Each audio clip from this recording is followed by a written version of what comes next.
Good morning everyone. This video is for the students of class 12th, subject economics.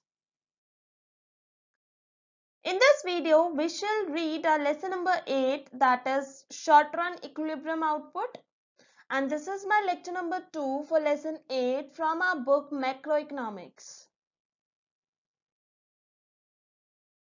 So, in our last video, we read about AS is equal to AD approach of equilibrium GDP. In this video, we shall read about S&I approach and equilibrium GDP or equilibrium income. Next, we will read about shift in equilibrium, that is impact of additional investment on equilibrium. And we will read about investment multiplier and its mechanism. So now have a look on S&I approach and equilibrium GDP or equilibrium income. S stands for savings and I stands for investment. So equilibrium output or GDP is achieved when S is equal to I, that is saving is equal to investment. To illustrate how equilibrium is struck, we need to study the behavior of S and I function. So what is S function? That we have studied in our last chapter, that saving is positively related to income. If income will increase, saving will also increase. And at zero level of income, there is negative saving. Okay, this is what we have read in our last chapter. Then we read investment function. Okay, we consider only autonomous investment which is independent of the level of income. Okay, what is autonomous investment? It refers to that investment which is autonomous or independent of the level of income in the economy. It is constant no matter what the level of income is in the economy. It does not change with any change in level of income. It always remains constant. Now we shall study equilibrium through S&I approach, that is saving and investment approach. See in this table, this is income which is increasing, consumption which is also increasing, and at zero level of income there is minimum consumption. This is saving which is income minus consumption. In initial stages saving was negative, then once it was zero, and then it has started becoming positive. And this is investment which is autonomous investment which is constant at every level of income. Okay, so equilibrium is struck when S is equal to I, when saving is equal to I, that is equal to 20. So at this point of income, we have our equilibrium when saving and investment are equal. So what is equilibrium income or GDP? That is 100 crore. Now see through this graph. On y-axis saving and investment is shown and on y-axis income is shown. So what is investment? We have taken autonomous investment, that is constant at every level of income, that is 20. So this blue line or blue straight line shows investment curve. And this green line shows saving curve which is starting from minus 30 because in initial stages when income is zero, our saving is negative. Then at 60, our saving is zero and we achieve equilibrium at E point where our investment and savings are equal, that is 20. Okay, this is the equilibrium point where investment and saving are equal. So these are the three basic assumptions which are related to equilibrium GDP. The first assumption is short period analysis. This says that equilibrium GDP is discussed only with reference to short period of time, where there is no role to play by technology, where technology remains constant and output is measured through employment. Okay. The next assumption is that we read equilibrium GDP in such an economy where there are two sector closed economy. Okay. In two sector closed economy means where there are only two sectors, household sector and producer sectors. and rest of the world, and no government sector has any role to play. Okay, so this is an economy which has no economic relation with the rest of the world. There are no exports and imports. Also, there is no government sector, so that taxes and subsidies are ruled out. The third assumption is that AS is perfectly elastic. This means that we are studying an economy in which there is excess capacity. Means production capacity is lying idle and there is unemployment of resources. Means production is less. And so that whenever there is rise in AD, so that whenever our demand increases, there is corresponding rise in AS supply. Thus, AS always aligns itself with AD so that it can bring equilibrium in the economy. Okay. See now, what happens if S is greater than I? In case saving is greater than investment, it implies a situation when a fall in expenditure through S saving is more than rise in expenditure through I. Means when due to saving our expenditure is less in comparison to rise in expenditure through investment. Okay, accordingly aggregate expenditure in the economy would be less than what is needed to buy planned output. That means aggregate demand would be less than aggregate supply. Some output would remain unsold as aggregate supply is more, then some of the goods will be remaining unsold and producers will have undesired stocks. To clear their stocks, the producers would now plan lesser output. Means they will not invest much, they will not save. Lesser output would mean lesser income, and lesser income would mean lesser saving. The process would continue till saving is equal to investment. If saving is more than investment, then to bring them at level, what will we do? We will make our saving less. Thus, equality between saving and investment is restored through change in the level of income. Now, what happens if saving is less than investment? In case saving is less than investment, it implies a situation when a fall in expenditure through saving is less than rise in expenditure through investment. Means saving is less in comparison to investment. Accordingly, aggregate expenditure in the economy would be greater as investment is more, so expenditure would be more than what is required to buy planned output.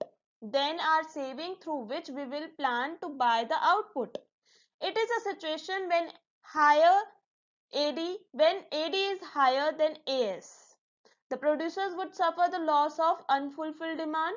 This will prompt producers to plan higher output. Higher output would mean higher income would mean higher saving. The process would continue till saving is equal to investment. Here again the equality between S and I is restored through change in level of income. Now have a look on shift in equilibrium. See, on y-axis AS and AD is shown, on x-axis income is shown. Now this blue line shows AS, or we can say income, which is a straight line, 45-degree straight line. This green line shows AD curve, that is starting from point E because there is minimum level of consumption, and AD is given by consumption expenditure plus investment expenditure.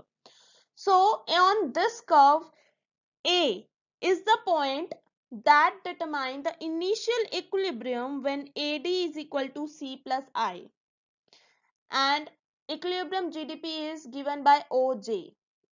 Now when there is increase in investment, there is additional investment, our AD curve shift upward, and now the equilibrium is achieved at point B where equilibrium GDP is equal to OK. Okay, so what do we get? That OJ is the initial level of equilibrium GDP.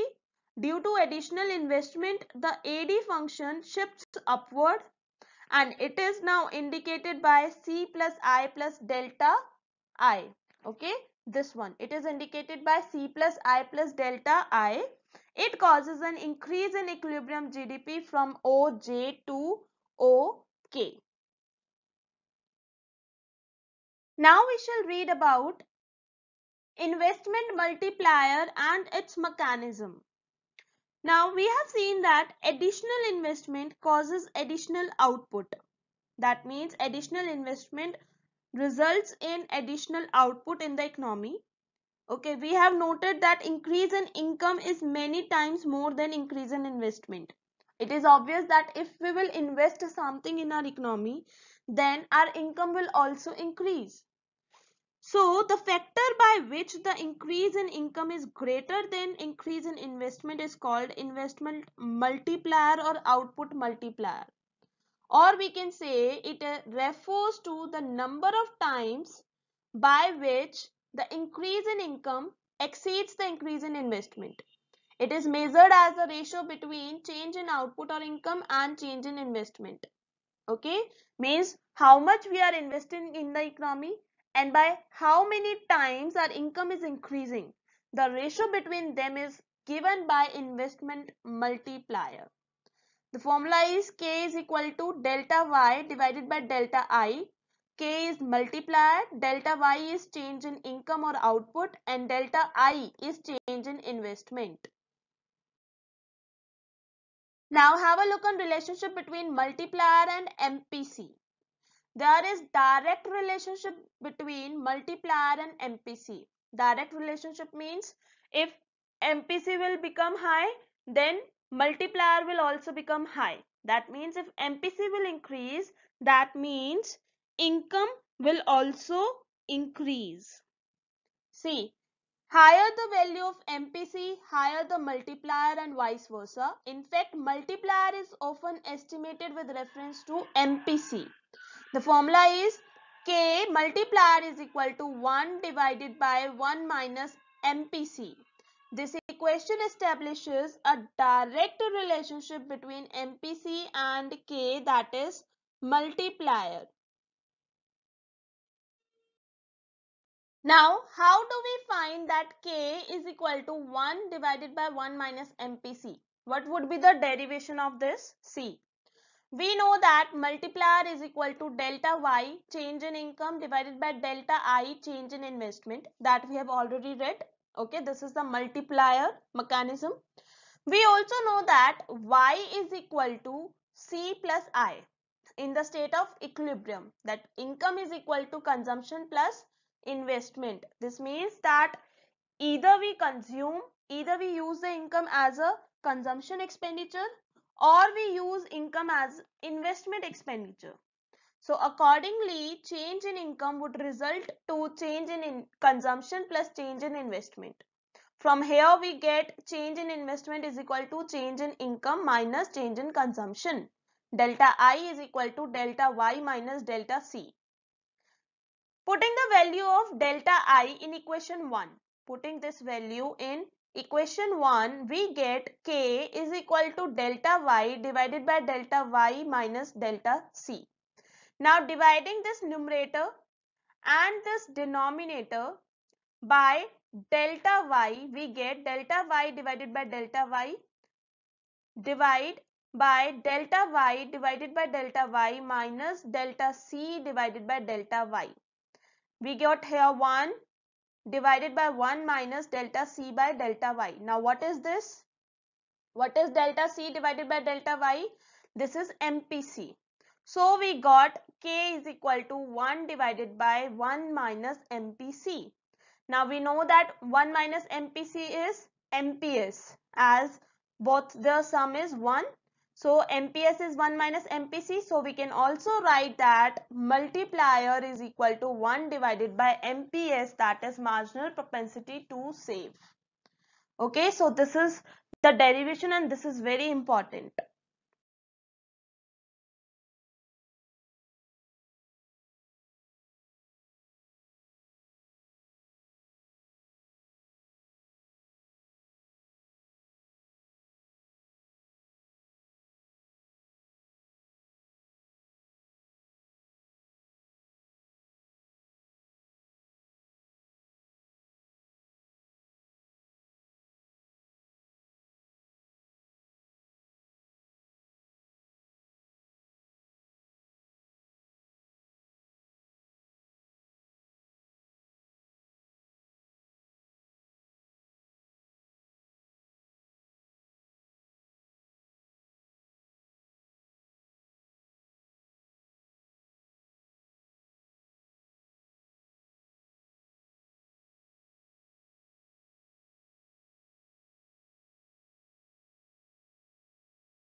Now, as I told you that delta C would be converted into delta Y.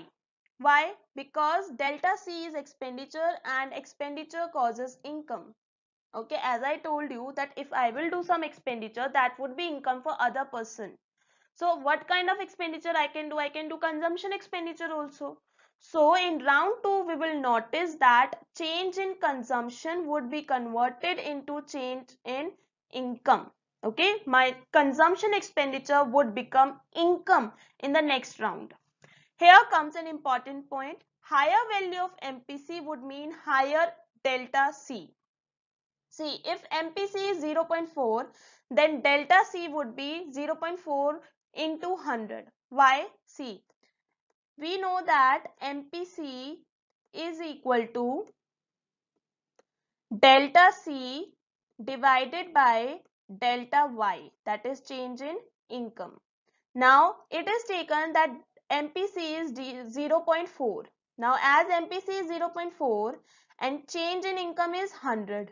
Okay, as we are taking change in income is 100. So, what would be change in C, consumption? This would be delta C is equal to 0.4 into 100, that is 40.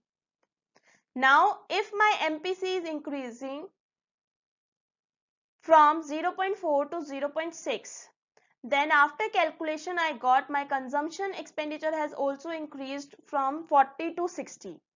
So accordingly, Y, change in Y in round 2, which is equal to delta C, would depend on the value of MPC. Higher the MPC would mean higher income, higher change in income. So conversion of delta C into delta Y continues in various rounds, and in all the rounds higher MPC would cause higher change in consumption expenditure, and then that means higher income.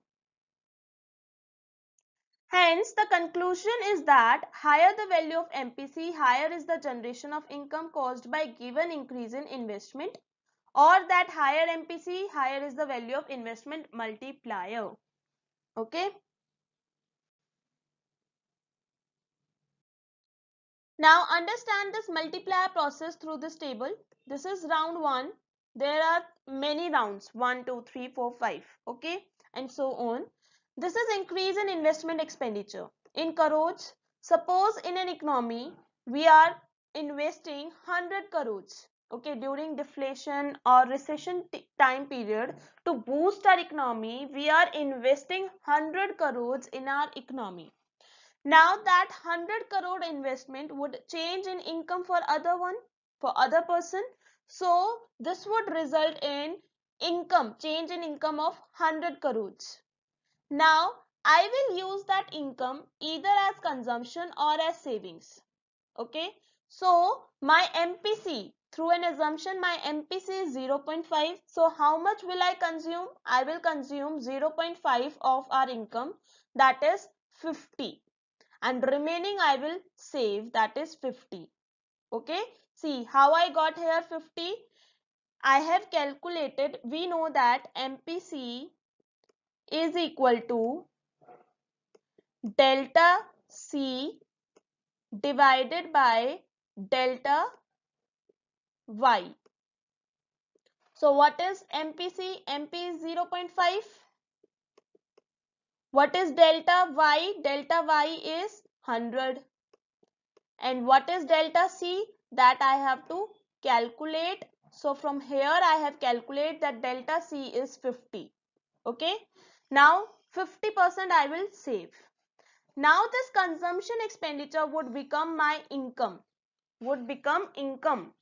So again through MPC I got 25 as consumption expenditure, and remaining I have saved. Then again 25, its half would be consumed and half would be saved, and so on. At last, after 10 rounds, my income would be 200 crores, my consumption would be 100 crores, and my saving would be 100 crores.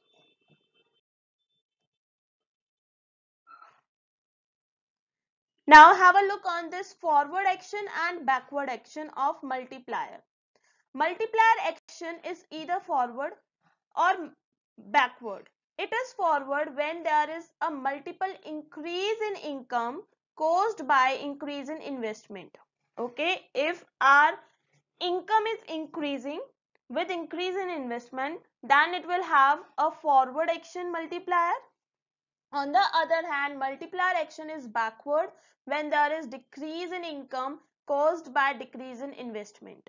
Thus, if investment increases by 100 crore and MPC is 0.5, there will be increase in income by 2 times. Okay, this is the calculation. This is forward action multiplier. On the other hand, if investment decreases by 100 crore and MPC is 0.5, there will be decrease in income 2 times the decrease in investment. This is backward multiplier.